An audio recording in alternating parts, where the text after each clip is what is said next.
Good evening and welcome to the Channel Studios here in London with your international news around the world in 5. China has defended their climate record after the US President Joe Biden attacked Xi Jinping for not attending the COP26 summit in Glasgow. 应对气候变化需要的是切实行动。 The Chinese Foreign Ministry spokesperson said the world needs real action on climate, claiming other nations' promises are just empty 我 words. 们希望美方切实承担起应尽的责任。 He added that Chinese actions on climate change are tangible, and he hopes the US can take quick decisions and measures to cut emissions. 中国发展将为各国带来更多 Mr. Xi didn't attend the summit talks in person, but he has been represented by its chief medical negotiator. Mr. Biden had earlier said the leader's absence was a big mistake. Republican Glenn Youngkin has won Virginia's governor's election with another Republican candidate close to winning in New Jersey. In Virginia, a state Biden won by 10 points in the presidential election last year, the Republican newcomer defeated the Democrat Terry McAuliffe. Some have seen this result as a red flag for the Democrats' leadership in anticipation of midterm elections in November 22 that could see them lose control of the Congress.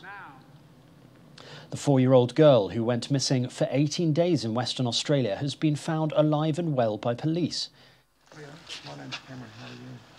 According to the Australian authorities, Cleo Smith had been locked in a house in Carnarvon, a town around 100 kilometres south of the campsite she went missing in.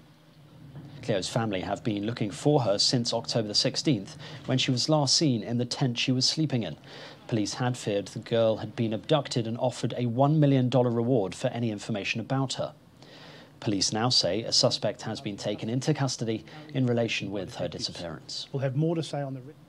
A joint investigation by the United Nations and Ethiopia has stated that all sides fighting the war in the Tigray region have committed violations which may amount to war crimes.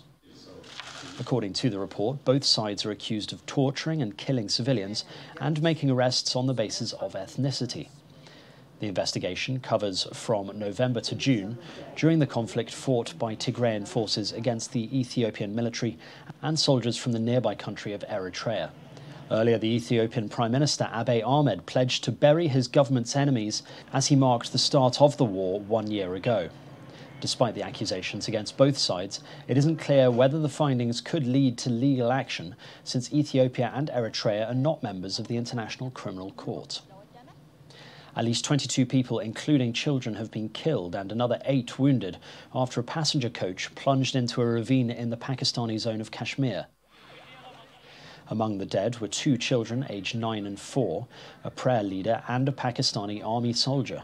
Road accidents frequently occur in the mountainous part of Pakistani Kashmir, often due to poor road services and overloaded public transport vehicles. A magnitude 5.9 earthquake has hit the coastal city of Valparaiso in Chile. Surveillance camera footage from a house shows the interior shaking, while citizens reported they were woken up by the tremor. According to authorities, no major damage or casualties have been reported so far. And finally, police in Nepal have honoured dozens of dogs with medals during a 5-day festival known as Tihar, dedicated to dogs and crows. The religious celebration that lasts 5 days gives honour to the dog, which is considered by devout Hindus as the messenger of the god of death. 47 dogs took part in the show at the Police Canine Training Centre, which included competitions and obedience displays such as high jumps and runs. And that's your international news around the world in 5. Now back to the Channel Studios in Lagos.